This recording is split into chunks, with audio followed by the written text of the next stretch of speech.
Hello what's up guys, hope करता हूँ कि तुम सब ठीक होगे। स्वागत है तुम्हारा एक और बिल्कुल नए वन पीस रिव्यू वीडियो में। तो इस वीडियो में बात करेंगे ज़ो आर्क के बारे में, जो कि बाकी आर्क के मुकाबले काफ़ी ज़्यादा डिफरेंट था। डिफरेंट से मेरा मतलब है जैसा कि बाकी आर्क में होता है एक पर्टिकुलर मेन विलन जिसे लूफी आके हरा देता है और बाजी मार लेता है।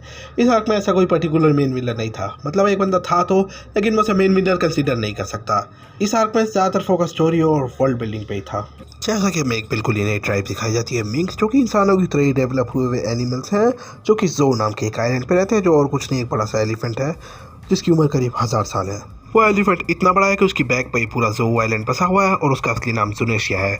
और उस आइलैंड को कोई भी नहीं ढूंढ सकता क्योंकि वहाँ ही हमेशा ही मूव करता रहता है, मतलब सीधा चलता रहता है एक ही डायरेक्शन में। क्योंकि जुनेशिया ने अपने जवानी के दिनों में कुछ कांड करा था जिसकी वजह से उसे किसी सुपीरियर एंटिटी ने कमांड दिया कि वो हमेशा सीधा मूव करता रहे, इसलिए उसे कोई ढूंढ नहीं पाता और वहाँ जाने के लिए सिर्फ फीवरा कार्ड लगता है, जिसकी मदद से स्ट्रॉ हैट्स भी वहाँ जाएंगे। जैसा कि हमें ड्रेसरोज आर्क में दिखाया था, सांजी, नामी, चॉपर और ब्रुक के पीछे बिग मॉम का शिप लग गया था, जिसकी वजह से वो वहाँ से चले गए थे और वो जुनेशिया आइलैंड पे पहुंच चुके हैं, मतलब ज़ो आइलैंड पे। और अब लूफी और बचे हुए स्ट्रॉ हैट्स भी वहाँ जाएंगे, जिनमें उनके हाथ किनेमोन और उसका सामुराई तो उसका कांजुरो भी है।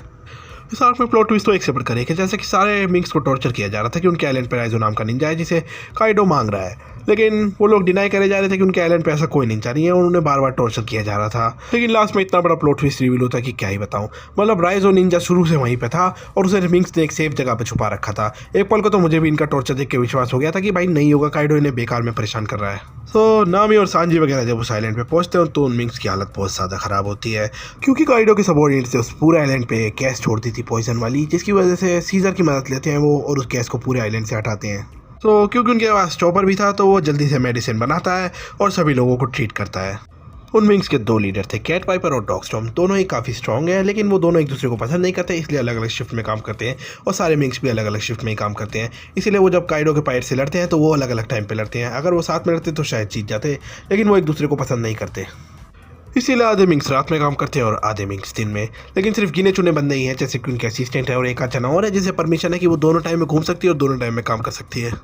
लूफी और बाकी सब जब वहाँ पहुँचते तो उन्हें पता चलता है कि सांजी उनके साथ नहीं है। सांजी बैजी के साथ चला गया, जो कि फर्स्ट जनरेशन में से एक पायरेट है, जो कि बिग मॉम का एलाई भी है।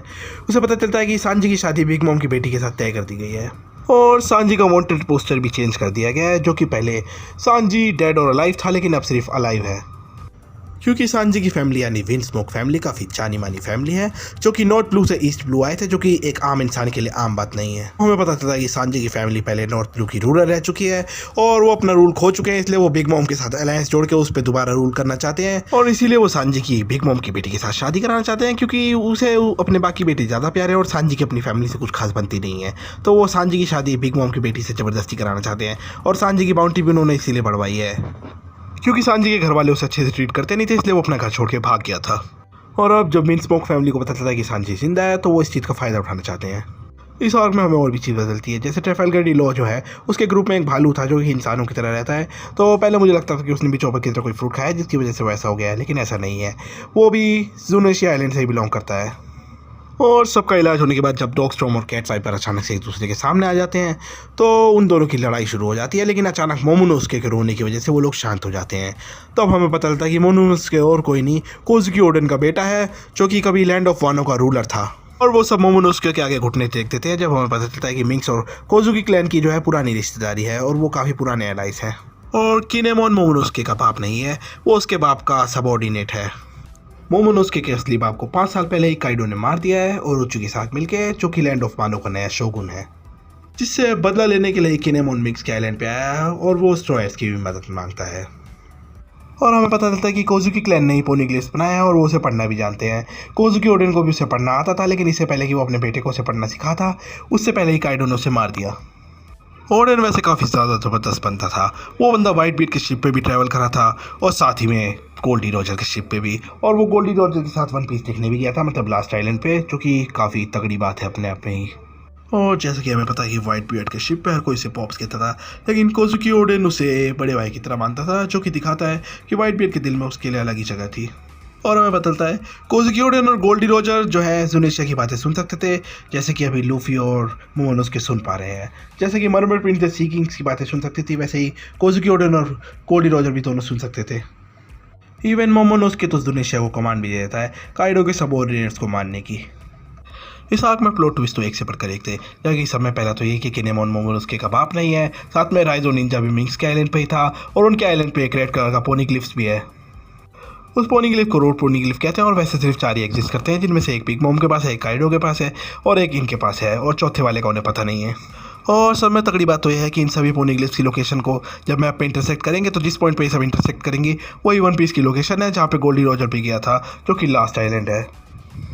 और उससे भी तगड़ी बात तो ये कि मोमोनोसुके का पाप भी गोल्डी रॉजर के साथ वन पीस आइलैंड पे गया था, मतलब लास्ट आइलैंड पे, और साथ में कैट पाइपर और डॉग स्टॉर्म भी व्हाइट बियर और गोल्डी रॉजर के साथ सेल कर चुके हैं। और तभी बीच में मोमोनोसुके कहता है कि मैं भी उन दोनों के साथ सेल कर चुका हूँ, और उसॉप उसकी बात पे विश्वास कर भी लेता है। तो अभी उसॉप कहता है कि गोल्डी रॉजर तो 20 साल पहले ही मर चुका है और तुम तो सिर्फ 5 साल के हो। तो वो कहता है कि मैं मजाक कर रहा था, लेकिन जब मैंने आगे के एपिसोड देखे तो मुझे पता चला कि मोमोनोसुके मजाक नहीं कर रहा था उस टाइम। और उसके बाद लूफी, लो, मिंक्स, समुराई और निंजा मिलके अलायंस बनाते हैं काइडो को टेक डाउन करने के लिए और लैंड ऑफ वानो को दोबारा से फ्री करने के लिए।